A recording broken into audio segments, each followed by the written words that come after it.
Halo, Assalamualaikum warahmatullahi wabarakatuh. Perkenalkan, nama saya Alden Cakwan Sukmono. Saya dari Prodi SPI dengan NIM 530102459. Hari ini saya akan mempresentasikan materi saya yang berjudul Peran Pendidikan dan Organisasi dalam Pembentukan Kelas Menengah dan Kemandirian Bangsa pada Masa Kolonial. Materi ini tuh kayak membahas tentang gimana sih pendidikan itu diperkenalkan oleh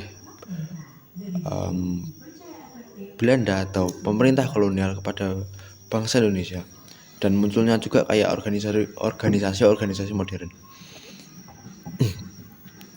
Kebijakan ini tuh muncul setelah pemerintah Belanda itu dikritik oleh yang namanya Van de Vander, sebut saja Van de Vander karena saya susah juga untuk menyebutkan nama lengkapnya. Ini tuh kayak dikritik di bukunya yang berjudul Errand Gold atau Hutang Kehormatan.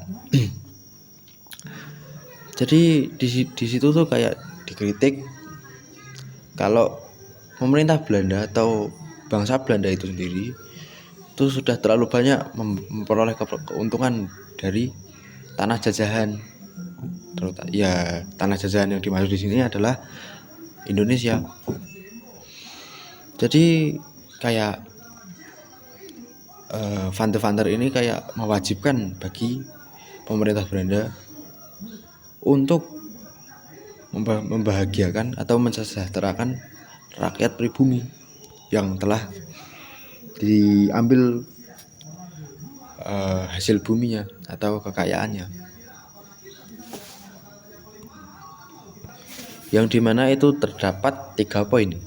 Yang pertama ada emigrasi, terus ada edukasi dan transmigrasi, yang pada akhirnya di dalam itu muncullah akhirnya dibuat seperti kayak sekolah, dan dari media pendidikan itu akhirnya muncullah kayak kelas-kelas menengah di kalangan pribumi. Tetapi walaupun sudah ada kayak sistem pendidikan di era itu, pendidikan ini tuh masih bersifat kayak diskriminatif. Jadi masih kayak dibedakan gitu.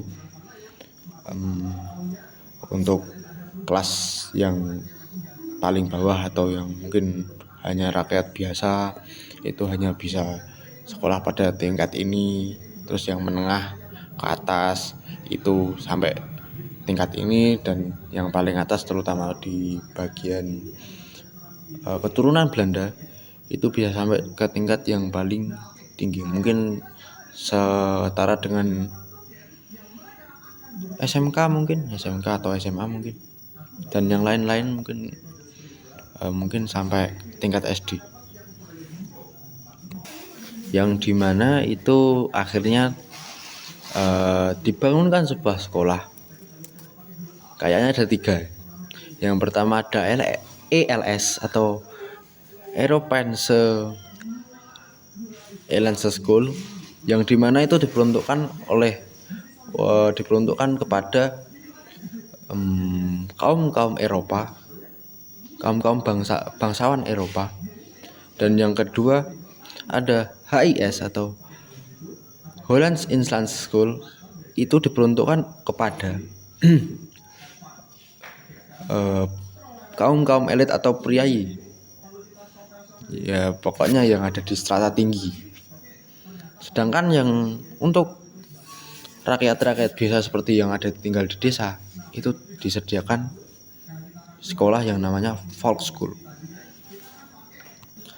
Dan dari sini bisa kita lihat kalau meskipun sudah ada sistem pendidikan, ini tuh masih bersifat memandang status sosial. Jadi yang elit itu bisa sekolah tinggi, terus kaum bangsawan juga bisa sekolah tinggi, sedangkan yang orang-orang biasa seperti orang desa itu hanya bisa sekolah pada tingkat-tingkat tertentu. Mungkin kalau dilihat-lihat kayak mungkin hanya sebatas tingkat SD. Dan dari situ akhirnya berkembang yang menjadikan seperti lahirnya kayak sistem baru. Jadi kayak berbeda dari yang lama.